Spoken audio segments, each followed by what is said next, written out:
What's up, YouTube? Welcome back to the channel.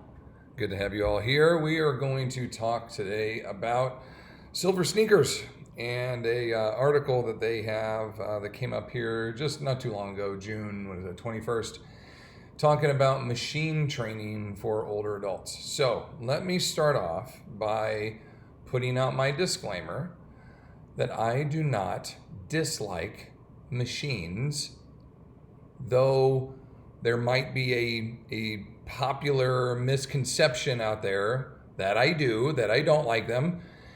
Let me just clarify, they serve their purpose, that there's definitely a place for them in this world. But the second that you can get off them, okay? That is what I think personally.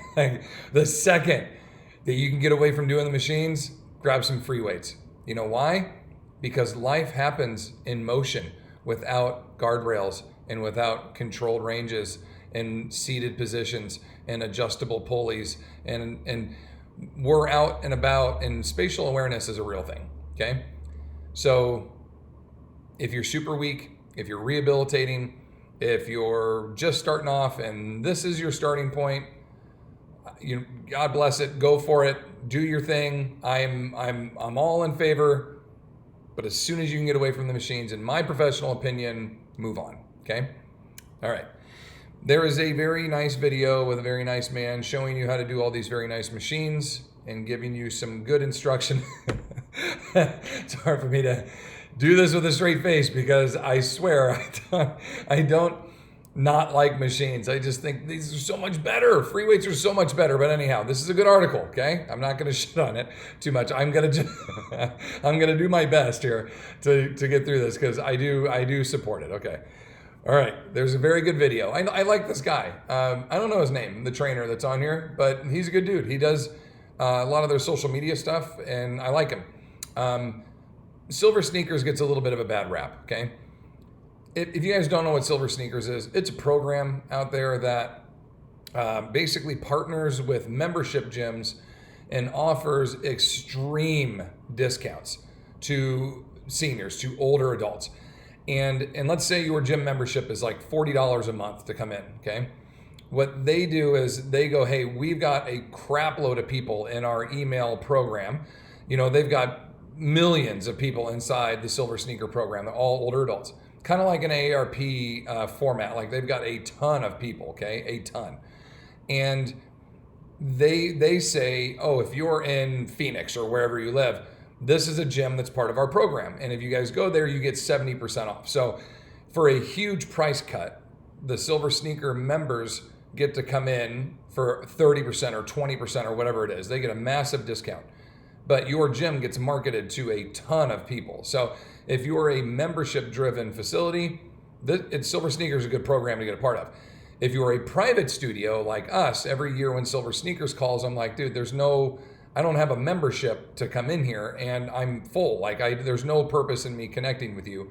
So it is a good program. They do put out some education, and they are educating to the very beginning, like very basic general fitness enthusiasts. Like you're just getting started. But I would say that at some point you have to say, and you have to look at your consumers and go, they've been here a while. Maybe we should give them some new shit. Like maybe we should give them some content that's a little bit more advanced, right? Because a lot of it is just super basic for beginners. I love it. I get it.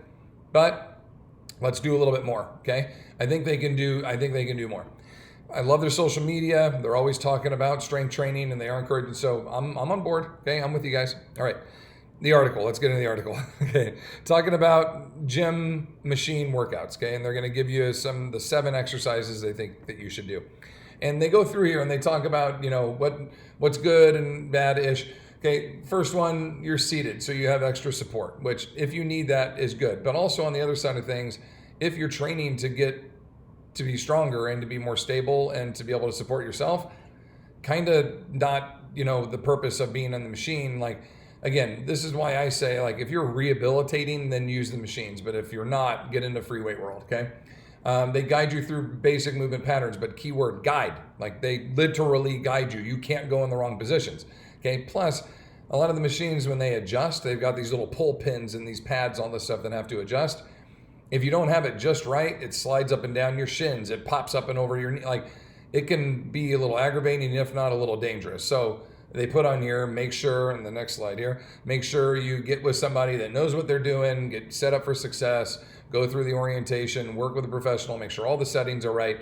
They do their due diligence, okay? Very, very good and well prepared article. All right, number 1, the leg press. I don't know if there's an exercise I like less than the leg press. Like, I really don't. This is one of my, and I know this picture is not a leg press. That's a quad extension. They use the same picture for everything because it's a video, okay? So it's the same picture on everyone. But the leg press and the leg extension. It is right. That is the leg extension. Where is the leg press? Do they have it on there? Oh, maybe it's coming later. Okay, the leg extension. That is the exercise. That is the picture. Okay, the leg extension. I mean, not a great machine, not a bad machine.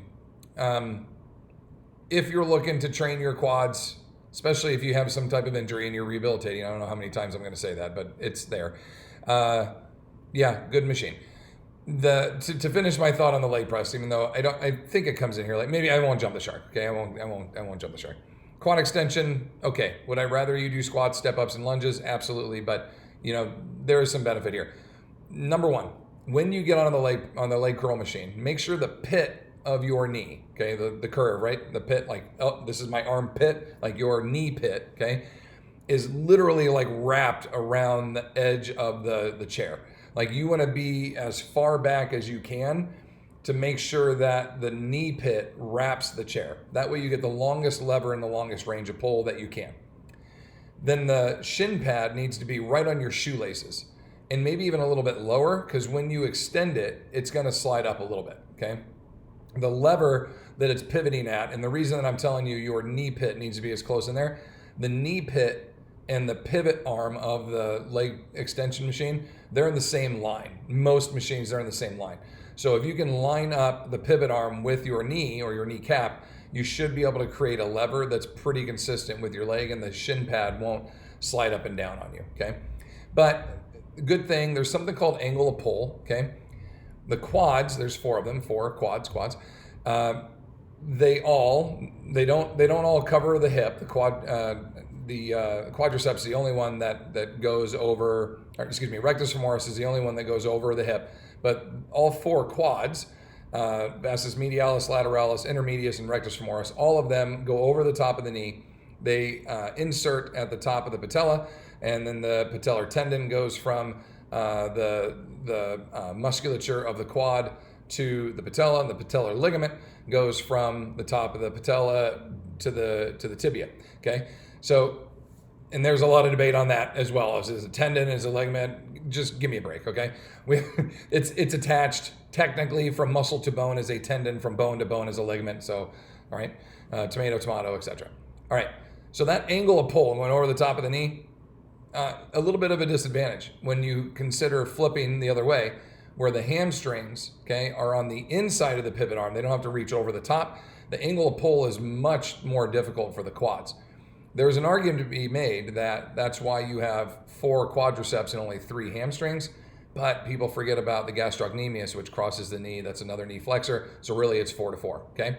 But your angle of pull on a hinge joint like this is much greater if you're on the inside of the hinge action, like the hamstrings, rather than going over the top of the pivot point, right? And having to like pull it up from the top. Quads are at a really disadvantaged angle in doing this. But if you're doing this exercise, I mean, boy, do they get a good amount of work. It's just how applicable is that strength back to real life if you don't really practice real life. Again, I'm going to continue to hit that home. Okay, the shoulder press. I'm going to say with everyone, obviously, I prefer you do free weight, but if you can't do overhead range of motion stuff yet, this one's good. This one in particular, it has a little foot pad that you can push on it so it moves the handles so you can like get your arms in there, and then you can step your feet off the pedals and it'll give you a good full range of motion. That's fine. Neutral grip, and most of them will have a pronated grip. I don't think the one that he's on has that. That's just neutral, it looks like. But again, the arm position can be really challenging if you're broader, if you're more narrow. Again, why I like free weights is you can kind of move stuff wherever you want. But You know, this one in particular gives you some good range. They're talking about doing 2 to 3 sets of 15 reps. That's totally fine, right? Good starting point to kind of move around.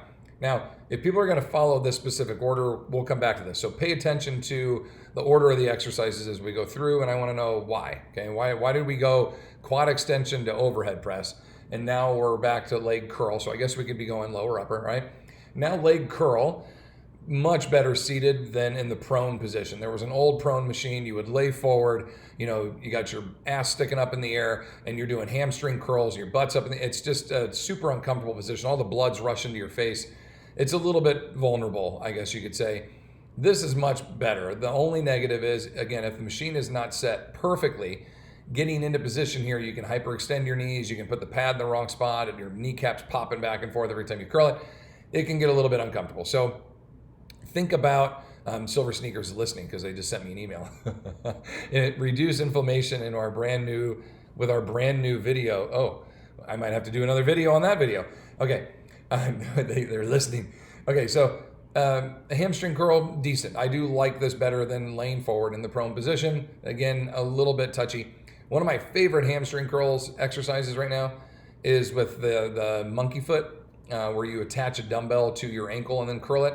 I will say it's not the most comfortable device. I guess there are other options for how to attach this on there. This thing is okay, but I love the result. Like, boy, does it swell up and pump your hamstrings. It's significant. It's awesome. It's a great target. Again, I'd rather do that than this, but you know, this one again is okay. All right, the chest press. So we're back to upper body now. We've done 2 presses and we've done 2 lower bodies.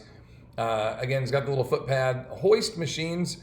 If you're going to be on a machine, Hoist, I think, is one of the best ones out there. They look anatomically at how the body moves more than I think any other selectorized machine out there. So I am really happy to see that he's on some Hoist machines, and that, like, the treadmill, see that little treadmill right behind him? It's got that little like banana board to it. That's one of the best styles of treadmills. Woodway, I think, was the first one that made that. And then there are some others that have come along with it. They're big. They look like tanks, like tank treads and such. But they're free belts and or they're on this curve, so it kind of replicates the ground reaction force that you would have when you're out, like walking on the real ground, real turf, asphalt, anything like that. Like a regular treadmill, it turns a belt, and basically you're just keeping up with the belt. So what you're doing is running and kicking off enough to propel yourself up into the air so the belt can keep turning. But in the real world, if I just go outside and just jump up and down and switch my feet, I don't go anywhere. I have to push off at some point. And so it's a little bit different to train on a treadmill than it is to train outside on regular earth with nothing moving under you. Yes, I know the earth is moving. I get it. I just mean as far as it's moving under you, like if you were on, I don't know, a surfboard where something would be moving under your feet. That's what I mean. People bust me on every little thing that I say on here. So I gotta defend myself before you guys even give me a hard time. Okay. So those treadmills are great because they kind of replicate the idea of like, oh, I have to propel this, right? It's you're pushing the earth away from you, just like I would get outside. Anyway, Hoist machine's good, Woodway good. I think this is okay. Chest press, you can do neutral, you can do pronated. Again, you know, okay. Range of motion, a lot of these things come in handy to be able to be comfortable for you. But again, you know, I'd rather you be doing bench pressing or pivot point presses. I think you'll get more from that. But again, this is good. Okay, this one. The mid row. So now we went leg to, so what we do, quad extension, overhead press, and then we went to hamstring curl. So we got both sides of the legs. Then we went to chest press. Okay. So we went shoulder to chest. We did 2 pushes. If we're looking at just the upper bodies, did 2 pushes back to back. Now we're doing the pull, which is the exact opposite, agonist, antagonist of the chest press. So I'm with you so far. Okay. I would put the shoulder press somewhere else, but neither here nor there. Okay. We're looking okay. With this one, it's a mid-row, like a seated row position. So we're targeting like rhomboid lat with bicep in there, but not a huge range of stretch. Not yet. Not like you would get with a lat pull down, because we're going to get to that one too. So again, Hoist machines, awesome. Okay, best choice, I think. And with these ones, typically the handles will rotate and give you some different angles of attack there. What's most comfortable, supinated, neutral, pronated, etc., like that. In the machine's defense as well, they try very hard to allow machines to move as freely as you'd like. There is another line out there called free motion, which is like a machine with cable handles that kind of tries to get the best of both worlds. But again, you're seated for almost all of them. So, people are like, well, why don't you invent a machine line that does well, I don't want to be on a machine. That's the point, dude. Like, that's my whole point, is to be in here, is that I don't want you to be on a machine. I personally feel like, and I have taken people that can barely get in the door, either from cancer treatment or they're just so physically unhealthy and they're in a walker or a wheelchair, but there's nothing wrong with them. They're just super weak. They get in here, I can rehabilitate them with what I have in the room, which is 0 machines. I don't feel like you have to use these, but I know we're looking at the masses. Not everybody's going to be able to afford a trainer to work with and specialize and yada yada. So I get it. This is a good point. My point is I think there's more potential. This is like level 1 of 10 levels. Great start here, and then again, get off these things as quick as you can, because there's much more to be accomplished beyond them. But I do like that row. I think it's a good row. Okay, so now I went from a horizontal row to a bicep curl. So now I'm doing 2 pulls back to back. I just did my primary pull, which is my more complex movement action. And now I have an auxiliary, which this is like a cable curl. See, they're little cable handles that he's gonna pull up. So now we're getting a little bit more, that's kind of free rangey, right? Like we were talking about.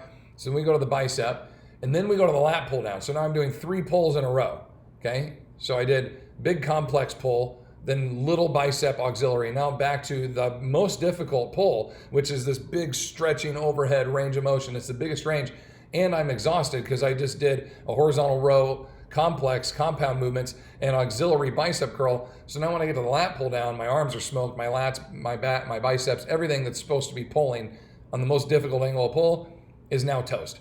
And then that's it. Like, I was waiting for the rest of it. What happened to the rest of it?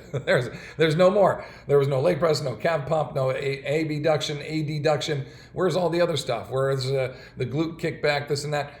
That was it. So what order would I have put them in? I would have looked at this and said, let's do agonist, antagonist, or at least just different movement action. I would have done a chest press with the seated row. Then I would have done the overhead press with the lat pull down. See how all those are opposites? Horizontal push, horizontal pull, vertical push, vertical pull. Remember, you're pulling on a vertical axis, so that's still a pull. Or I could have done a upright row if they have a machine for that. That still would have been a vertical pull, right? I would have done those. Then I would have plugged in a leg press, which I think is the worst exercise out there. So I'm glad it wasn't in here. I stand corrected. I said at the beginning that I thought it was in here. I thought it was. I personally tried not to read too much into this article ahead of time. I just wanted to kind of put it on here and talk with you guys freely. So I knew what it was about. I read through it last night and I said, okay, this would be a good one to go through. Let's talk about it. But I didn't like read word for word and go every single little thing with each exercise. I read the first 3 slides, make sure I knew what the article was about, etc. Okay. So I would have done my upper push, upper pull, vertical push, vertical pull. Then I would have done a leg press, which is the bigger, more complex movement pattern. Ideally, I would have done a cable goblet sit to stand or something like that. But if we're talking machines, I would have done a leg press, okay? Then from there, I would have done my hamstring curl, then my quad extension, and then probably done my bicep curl and then a tricep extension. So we did biceps, but we didn't do another tricep. We did 3 pulls, 2 pushes, and leg curl and extension. So I think we're missing some stuff, is my point. But I would have kind of looked at it as a anatomical action of how am I going to address this in angles of attack, push, pull, and then I would do my big leg extension, my big leg press, and then I would flip over hamstring curl a little earlier because we need more hamstrings than quad work in my opinion. So the leg press is kind of getting all 3, even though it's a little bit more glute and quad dominant. It does get some hamstring in there and a little bit of gastroc calves. And then I would do the hamstring curl, then I would do quad extension, and then I would do calves. And then I would finish with bicep curls, tricep extensions, and then maybe some type of shoulder fly or something like that at the end of it, okay? That would be my kind of ideal circuit. I know they're trying to pick like the 7, but even if it was just the 7, I wouldn't have put the bicep curl in there. I think you would have done just fine without it. I would have put in the opposites, the agonist, antagonist, kind of partnered those up in there. And then why do quad extension and hamstring curl but not do a leg press or some type of squat, like a hack squat machine? I think that would probably be a better option for you to plug in there. There are plenty of hack squat machines that support your back and allow you to sit in the proper positions and support you. Probably a lot safer than the leg press. And now that we mention it, I wrote a paper in college and researched the HOIST leg press versus all the other leg presses. I did plate loaded, I did sleds, where the leg press is a huge divide, you sled the whole thing, and like every bodybuilder puts every plate on there and then puts his two roommates on the top and they leg press it, right? And they're like, I can leg press 3,500 pounds. Sure. On the little sled, it's, yes, you're strong, but it's not like you can squat that weight. That weight would smash you, okay? So where was I going? The hoist. So the hoist was the number one anatomically sound leg press because, go with me here, okay? Here's your back and here's your butt. As you extend with your legs, this would open and then it would close, and then it would open and it would close. And as you would extend, it would almost allow you to go straight, okay? Like it was a leg press designed with handles that you would hold on to, but also had a little curve that went over your shoulders. And I always thought, if you guys just put that little shoulder pad, like on the hack squat machines, that goes over your shoulders and your head goes through the middle of it, that you could have made that perfectly straight, right? Like you could have been seated on the leg press, and when they extended out, you could have been completely flat, like laying horizontal, and basically do a squat horizontally, right? And then the shoulders would engage against those pads, and it would allow you, because what we're trying to replicate is what you would get with a goblet squat. And that's the problem with the leg press, is you've got your back on here and your butt here, and all you're doing, there's no hip action really. All you're doing is just quad extension, quad extension, quad extension. You have hamstrings and glutes and they're stretched, etc. But the hips never get to extend. The hips are stuck in flexion the whole time. And anybody with lower back issues or anybody with hip issues aren't really comfortable in that machine at all. So hoist is like, hey, why don't we replicate it more like a squat than we do just a leg extension machine, right? And let's try to open it a little bit. So you'd be seated, and as you pushed your legs, it would open, and you could, like, if you let go with your hands, you would slide right off the back of it, right? Like it was putting that much pressure, so you'd have to really hang on with your arms. I always thought that shoulder pad idea would like make it kind of the perfect leg press if we were going to have to only leg press. But again, I could give you a 10-pound dumbbell and find a height of a chair that you can sit down and stand up from, even if it's a 3-inch sit to stand, and that's going to be more functional for you than sitting on that leg press machine. Now I know people will argue with me and they will say, Rob, go back and listen to what I said in the beginning. Everything has its place. I am not a person that bashes on anything. Oh, you don't like runners. I don't like people that run poorly. No, I think that's very bad for your body. I mean, I like you just fine. I don't like that you're running poorly. I would rather you run less distance and run well. You don't like jump rope. I don't like people that jump rope poorly. I like the people, excuse me. I don't like the fact that they're jumping poorly. I am a fan of not performing exercise poorly. But name the exercise. I don't care if you do it. I think they're all pretty fun. I think they're all great.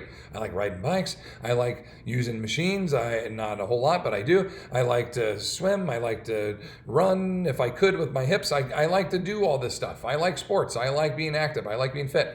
But I like to do it with good technique. I don't want it to hurt me afterwards. So when I watch somebody running like they've been shot and stabbed and there's zombies chasing them, and watch marathoners, some of the worst technique I've ever seen.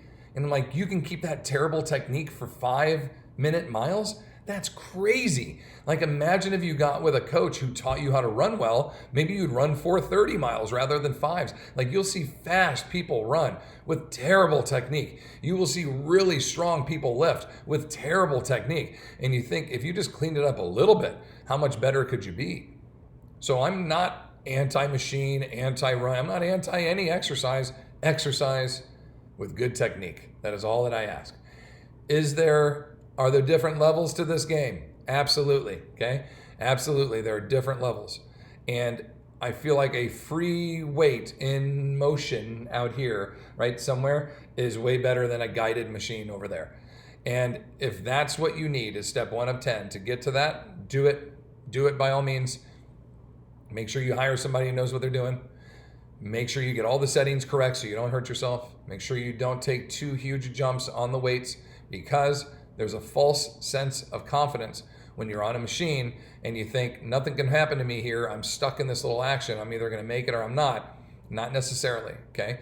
Working inside a facility for 10 plus years where we had 2 to 3 different types of selectorized machines. We had Cybex. we had free motion, and then at the very end we had techno gym. And so we had all these different kind of devices that we were able to use and put people on. And I saw some people put themselves in some extremely compromised positions, vulnerable positions, and then in some positions really get hurt. One of the worst exercises I've ever seen, and I'm sure somebody's going to come on here and defend it, but laying on your back on a bench inside the Smith machine with 245s on each side, and then you unrack the bar by rolling your feet, and you're laying on your back doing a vertical leg press. Nothing made me more squeamish than watching people in our gym do that. The only time I've ever not paid attention to my client while I'm watching my client, and I just can't help but not watch this person, because I'm like, I'm gonna go have to unpretzel this dude any second, who his hip's gonna dislocate or the bar's gonna roll off. I mean, there were so many near accidents too. We had one lady that would do it like every other day, and then some other really dumb shit in between there, but I won't get too deep into it. But she would do that, and she would just barely get the bar racked and would pop off this thing like she was so, it was the most amazing thing she'd ever done, but would just barely get the bar racked and then come popping up with all this attitude. And I just thought, dude, the one time you're not going to make that, the bar's going to fold you in half. Like you're literally pulling your knees out of your lumbar because this bar is going to snap you backwards. Like, I don't get it. When right next to them is a hack squat, a leg press, a vertical leg press, a horizontal. I mean, we had everything there. And that's the machine they asked to do, or they decided to do.